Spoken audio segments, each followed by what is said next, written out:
Good morning, guys. Steve Collins. We're going to talk to you about a subject I was talking with Angela about this morning, and the title is this: Who has been forgiven much loves much. Who's been forgiven little loves little. It comes from a story in one of my favorite books, the Bible, that talks about a Pharisee that invited Jesus into his house to come and dine with him, which was already, very taboo as it was. And these guys said, come and have dinner with us. We'll learn from him. And about that time, a, quote, sinner woman, a known prostitute, came and showed up at the party uninvited and unannounced. And she had a very costly amount of very fine perfume that she had been saving for a very long time. Several versions say that it was a year's worth of money in that one alabaster jar.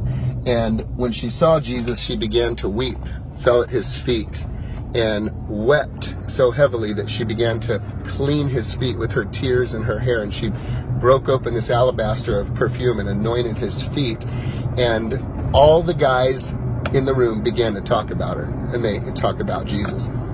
If this guy was really a man of God, if this guy was really, a prophet, he would know what kind of a horrible sinner this woman was. And they were beginning to judge. And he said, hey, guys, got a quick question for you. A certain man owed $10 million. Okay? Didn't say 10 million, but you get the point. A certain man owed $10 million to his creditor. Another man owed $200 to his creditor. Neither of them could pay. They were in distress.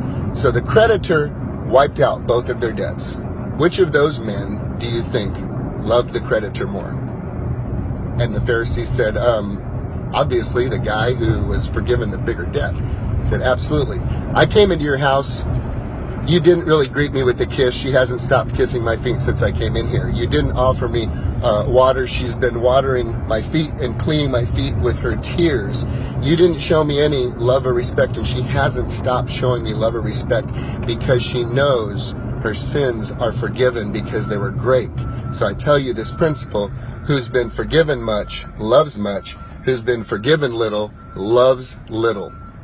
So my question to you is this: when it comes to people who screw up and mess up and make mistakes, where is your heart? What is your level of the ability to extend grace and mercy? Now, I'm not talking about being a doormat, and I'm not talking about perpetuating the behavior of someone who continues to make huge mistakes and continues down a path of unrepentant, where they just haven't changed. I'm not talking about that. When people screw up, are you quick to roll in with mercy in their life? Are you quick to roll in with love? Are you quick to roll in with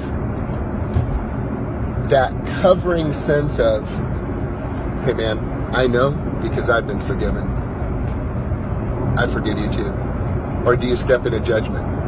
Something to think about. Who's been forgiven much loves much. Who's been forgiven little loves little. Examine yourself and have a great day, guys. Bye.